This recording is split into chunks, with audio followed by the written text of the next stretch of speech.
Welcome back. We are on the last page of our worksheet. Woohoo! Okay, so we did our allocations and we have our net income. Move this. We finished this out, right? Okay, so we know for boots, sandals, and athletic what our net income is. Now we're going to assume that each of those profit centers are actually investment centers, that they each have some sort of an investment and they're going to be measured on how well they provide some sort of return, okay? So there are four measurements or tools we're going to use. The first is return on investment. And that's basically, it's looking at net income and saying how much of our investment did we make back, right? So when we make an investment, we usually expect some sort of return. So for example, when I buy a new pair of shoes, I expect to get a lot of happiness. In this case, we're just going to be talking about financial returns. Residual income is going to be how well we bested our target. So our investment is probably going to have a target return.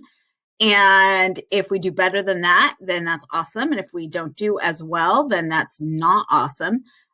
So that's really going to be, it's going to tell us by how much did we either beat our target or by how much did we miss our target. Profit margin, you guys have seen this before. We definitely looked at this in Accounting 301.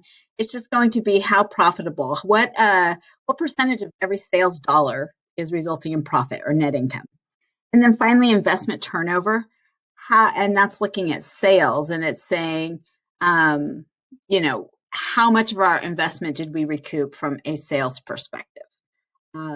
So if our investment turnover is 5, that means we recouped our investment 5 times in the current year, which is awesome. If it's 0.1, then it means we recouped our investment 10%, which means it'll take us, if we have the same net income, it'll take us 10 years to recoup it. Okay, so we're going to use the same example. So I'm just going to go ahead and get my sales from over here for my boots. And my direct expenses going to be right here. And then it didn't want to, come on, mister. Okay, there you go. And then my indirect and service expenses, I'm just going to get them right from over here. So there was my indirect and service. And then my net income, my sales minus direct, minus indirect and service. Okay. 329. That looks like something has gone amiss, and I know exactly what it was. I was taking the wrong numbers. And this one's probably wrong too. That's okay. We can fix it. It's good though. We can look at it and say, ooh, this does not look right. Okay, there we go. There's our 80,000. So we'll just go ahead and copy this. Minus 45 plus 34, that's what we had before. So we know our numbers are good. Okay, so the first thing we're going to do is we're going to calculate return on investment. In order to do that, if you look up here, I've got the formulas for you. We're going to take the investment center income, which are net income, divided by the average invested assets. And the average invested assets, I'm going to give them to you here. When we get to module 15, we're going to talk about that a little more. But for now, I'll give you the number and just, you know what, say I'll take it and move on. All right. So our ROI, or return on investment, is going to be our net income divided by our average invested assets. And our ROI is 8%. Now, if you look here, for boots, their target ROI, actually everyone's target ROI is 5%, which means that we're expected our net income to be at least 5% of our average invested assets. We actually hit 8%. So we're superstars. We're getting a bonus, and we're pretty excited about that. Okay.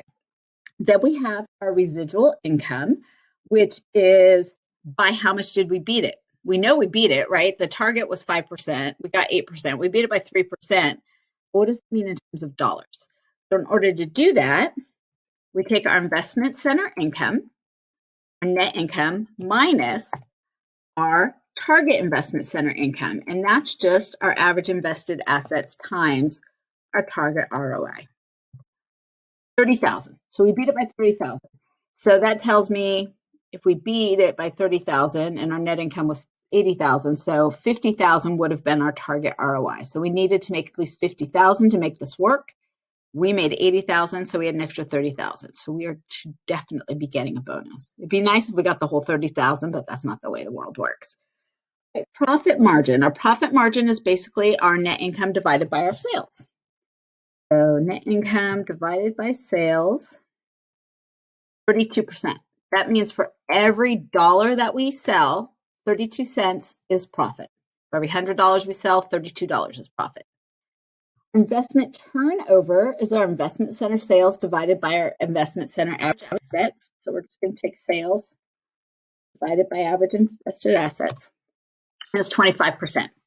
That means that our sales dollars recouped 25% of our investment, or it'll take 4 years for us to make it back in sales. Now, remember, because we have expenses, just because we don't have the sales dollars, doesn't mean that in 4 years our investment is going to be paid for. It's just another way to look at it. And then there's a second way we can do ROI, and that's going to be our profit margin times our investment turnover. So I'm going to take my profit margin of 32% times my investment turnover of 0.25, and I get 8%, which matches the way I did it the first way, which is good. Those two numbers should be the same. Either way, whichever method, it should come up with the same. Okay, so those are going to be some good things we can look at. So if we're holding our investment manager responsible for not only costs and revenue, basically for net income, but also for returning on the investment, these are some common tools. I would say ROI is probably the most common, but we could certainly use any or all of these to hold our investment center manager accountable. Okay, so here's what I want you to do. If you feel like you're a rock star, you've got this. Remember up here, you have your formulas. Go ahead and do sandals and athletic on your own, then you can come back and check your answer. You're like, you know what? It's the last video of the module, Professor Black, and I really feel like we should spend this quality time together. I would love to do that. Let's spend this quality time together, and let's go ahead and do sandals. Okay, so sandals, our ROI is going to be our net income divided by our average invested assets. Negative 2%. Negative? Is that even possible? It sure is. We have negative net income, which is basically a net loss. If we have a net loss, then all of these numbers are probably going to be negative. So, we almost don't need to know to do them because we know that, this person is not getting a bonus, but let's go ahead and do it. So that means, the split here, if they're supposed to get 5%, they got negative 2%. They missed it by 7%. So now we know how big the miss is. Our residual income is going to be our net income minus our average invested assets times our target ROI, which is going to be our target investment center income. So we missed it by 19,500. If we had had another 19,500 in net income, then we would have hit our target. So that would have been, our target looks like it's probably about $15,000. Okay.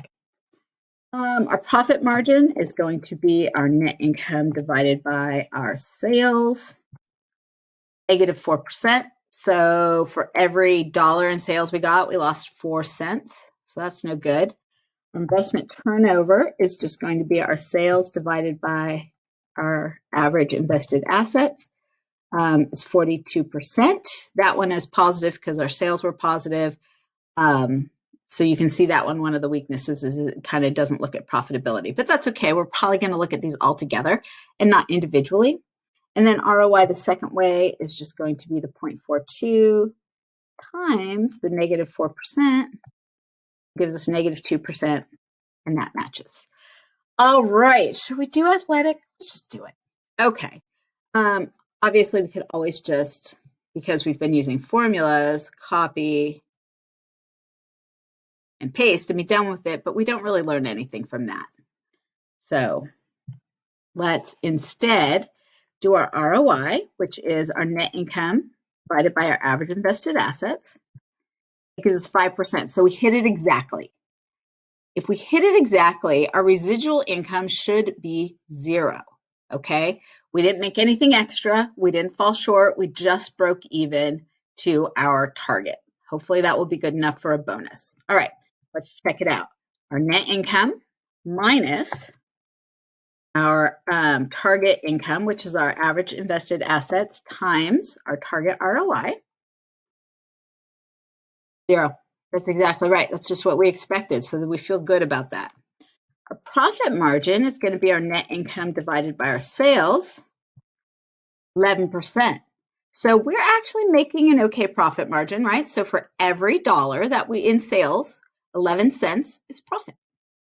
And our investment turnover is going to be our sales divided by our average invested assets, so 0.44%.